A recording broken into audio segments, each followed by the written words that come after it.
आज पंजाब दौरे पर रहेंगे मुख्यमंत्री नायब सैनी। दोपहर में पंजाब के नाभा पहुंचेंगे सीएम, फिर मोहाली में चंडीगढ़ यूनिवर्सिटी में साहित्य महोत्सव में करेंगे शिरकत। हरियाणा कैबिनेट की बैठक में हुए कई बड़े फैसले। ग्रुप डी की भर्ती अब पूरी तरह सीईटी एग्जाम पर होगी आधारित। रिहायशी प्लॉट में नर्सिंग होम बनाने की भी मंजूरी। 20 फरवरी से शुरू होगा हरियाणा का बजट सत्र। कैबिनेट बैठक में लगी बजट सत्र पर मुहर। राज्यपाल के अभिभाषण के साथ होगी सत्र की शुरुआत। 18 मार्च तक चलेगा सदन।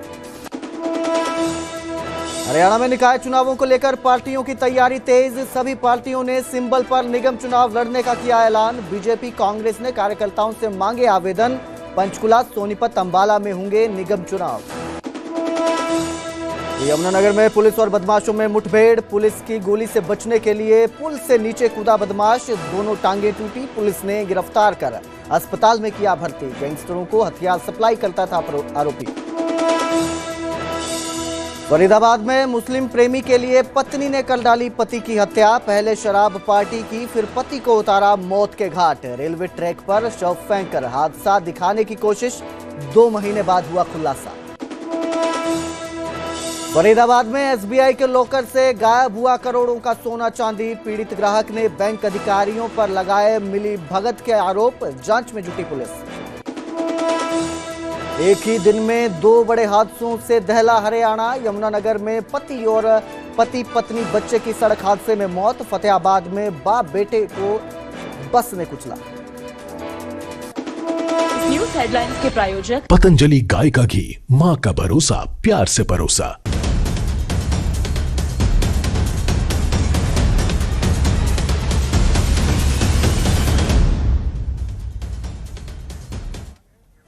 नमस्कार, स्वागत है न्यूज 18 पंजाब हरियाणा में। मैं आपके साथ कुलदीप भारद्वाज। हरियाणा प्राइम की शुरुआत करेंगे मुख्यमंत्री नायब सिंह सैनी के साथ। मुख्यमंत्री नायब सिंह सैनी आज पंजाब के दौरे पर हैं। दोपहर में पंजाब के नाभा पहुंचेंगे मुख्यमंत्री नायब सिंह सैनी और इसके बाद शाम 4 बजे मोहाली में चंडीगढ़ यूनिवर्सिटी में जाएंगे। मोहाली के घड़ुआ में चंडीगढ़ यूनिवर्सिटी है, यहाँ मुख्यमंत्री नायब सिंह सैनी पहुंचेंगे।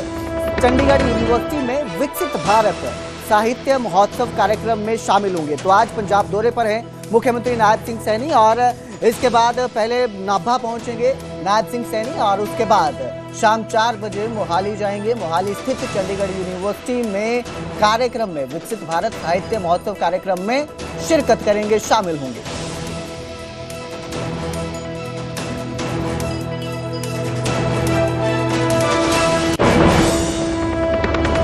तो वहीं 20 फरवरी से हरियाणा का बजट सत्र शुरू होगा। कैबिनेट बैठक में बजट सत्र पर मुहर लगी।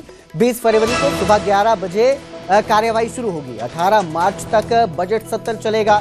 तो कल कैबिनेट की बैठक हुई थी, जिसके बाद बजट सत्र की तारीख पर मुहर लगी और इसके साथ ही कई अहम फैसले भी हुए। 20 फरवरी को सुबह 11 बजे से बजट सत्र की शुरुआत होगी और 18 मार्च तक ये बजट सत्र चलेगा।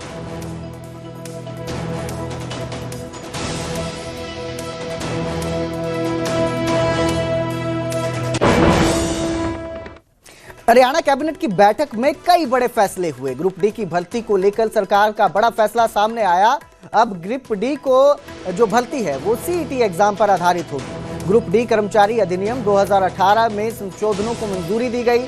वहीं रिहायशी प्लॉट में नर्सिंग होम बनाने की भी मंजूरी मिली है। तो आपको बता दें कि बीते कल मुख्यमंत्री नायब सिंह सैनी की अध्यक्षता में कैबिनेट की बैठक हुई थी और इस बैठक में बजट सत्र की तारीख का ऐलान हुआ। तारीख जो है वो डिसाइड की गई, इस पर मुहर लगी। इसके साथ ही कई फैसले लिए, जिनमें से एक फैसला रिहायशी प्लॉट में नर्सिंग होम बनाने का जो है इसको भी मंजूरी दी गई है। तो फैसले लिए गए, बैठक हुई और यहीं इसके साथ ही बजट सत्र की तारीख पर भी मुहर लग गई। बजट सत्र जो है वो 20 फरवरी से शुरू होगा, 18 मार्च तक चलेगा। वहीं जो नर्सिंग होम जो है रिहायशी प्लॉट पर उसको बनाने की भी मंजूरी दी गई है। तो कैबिनेट की बैठक में एक और फैसला लिया गया जो ग्रुप डी की भर्ती को लेकर था और इस भर्ती को लेकर ये फैसला लिया गया है कि अब ग्रुप डी की जो भर्ती है वो सीईटी एग्जाम पर आधारित होगी और ग्रुप डी कर्मचारी अधिनियम 2018 में संशोधनों को भी मंजूरी दी गई।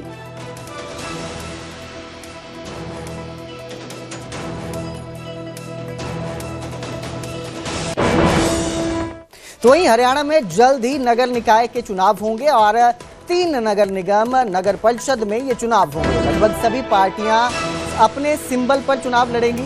नगर निगम के जो चुनाव होंगे उनमें बीजेपी, कांग्रेस, इनेलो, आप अपने सिंबल पर चुनाव लड़ेंगी। पंचकुला, सोनीपत और अंबाला में ये चुनाव होने वाले हैं। निगम के चुनाव बीजेपी और कांग्रेस जो है उनके कार्यकर्ताओं से आवेदन भी मांगे गए हैं। तो ये जो चुनाव है ये होने वाले हैं और ये बड़ा फैसला है कि जो पार्टियां हैं वो अपने सिंबल पर ही चुनाव लड़ेगी। जिस तरह से बीजेपी का जो सिंबल रहता है वो कमल का फूल रहता है, कांग्रेस का आपका हाथ का निशान रहता है, तो जो सिंबल है आम आदमी पार्टी का झाड़ू रहता है, इन्हीं अपने सिंबल पर ही ये पार्टियां चुनाव लड़ेंगी। नगर निगम के जो चुनाव होंगे तो ये चुनाव होने वाले हैं। 3 नगर निगम और नगर परिषद के ये चुनाव है जिसमें लगभग सभी पार्टियां अपने जो सिंबल है, अपने जो चुनाव चिन्ह हैं उन्हीं पर चुनाव लड़ेंगी। बीजेपी हो, कांग्रेस हो, इनेलो हो या आम आदमी पार्टी है, ये अपने सिंबल पर ही चुनाव लड़ेंगे। आपको बता दें कि पंचकुला, सोनीपत, अंबाला में नगर निगम के चुनाव होने वाले हैं और इसके साथ ही जो बीजेपी और कांग्रेस है उन्होंने अपने कार्यकर्ताओं से आवेदन भी मांगे हैं। मेरे सहयोगी अंकित दुदानी इस खबर पर ज्यादा जानकारी के लिए हमारे साथ जुड़े हैं। जी अंकित, 3 जो नगर निगम निकाय चुनाव होने वाले हैं, नगर परिषद चुनाव होने वाले हैं, इसको लेकर क्या अपडेट सामने आ रहा है?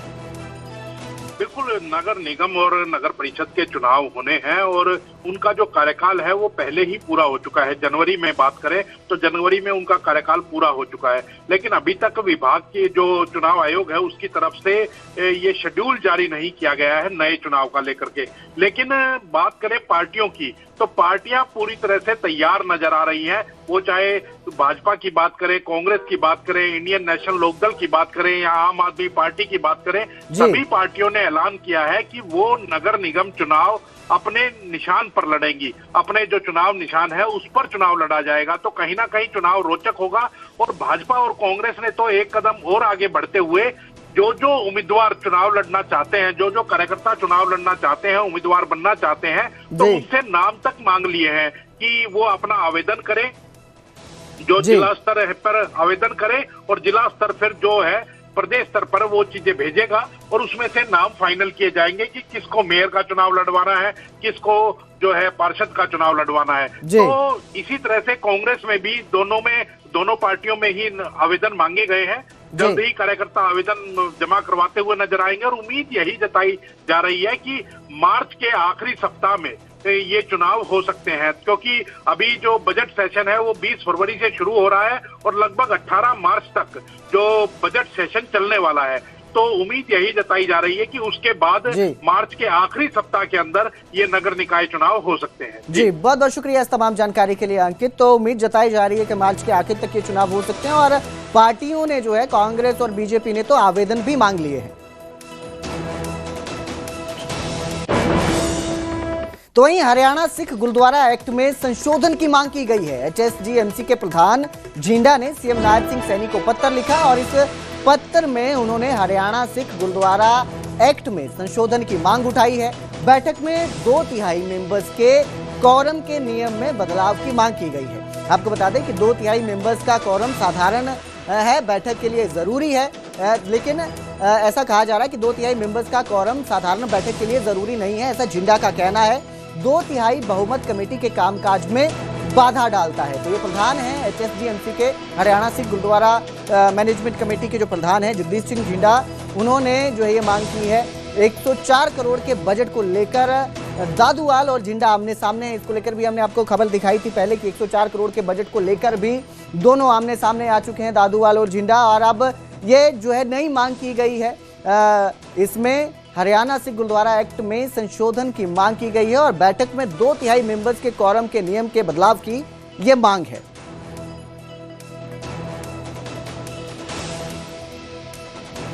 तो आपको बता दें कि जो प्रधान है HSGMC के, उनका कहना है कि 2/3 मेंबर्स का कोरम साधारण बैठक के लिए जरूरी नहीं है, वहीं 2/3 बहुमत कमेटी के कामकाज में भी ये बाधा डालता है, जिसकी वजह से अगर कोई फैसला लेना हो, ये कहना है उनका, तो उस फैसले को लेने में भी दिक्कत आती है।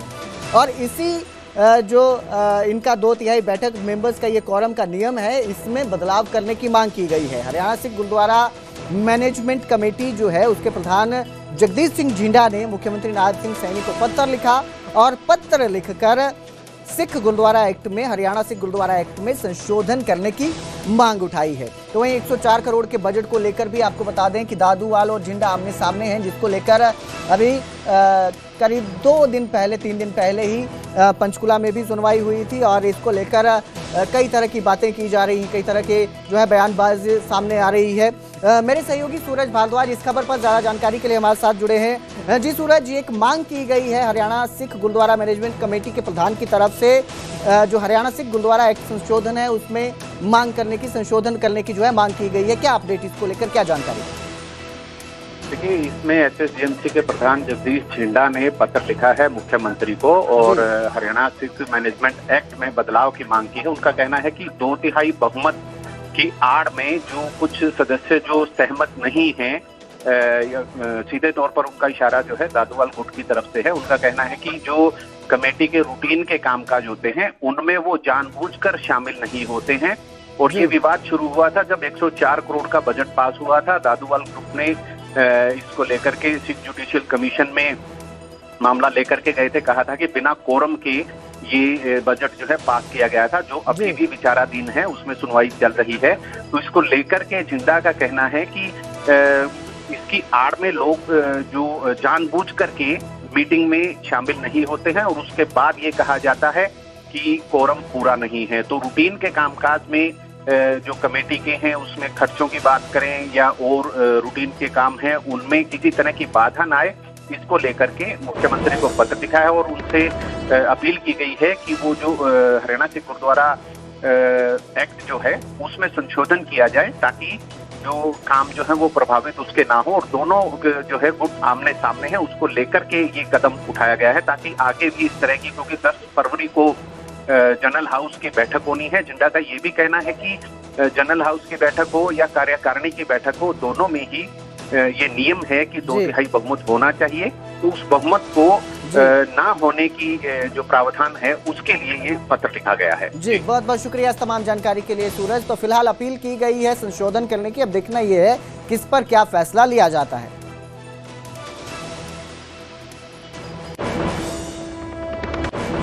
तो वहीं हरियाणा में एक ही दिन में 2 बड़े सड़क हादसे सामने आए। 2 हादसों में 5 लोगों की मौत हो गई। यमुनानगर में पति पत्नी और बच्चे की मौत हुई, तो वहीं फतेहाबाद में मां बेटे की सड़क हादसे में जान चली गई।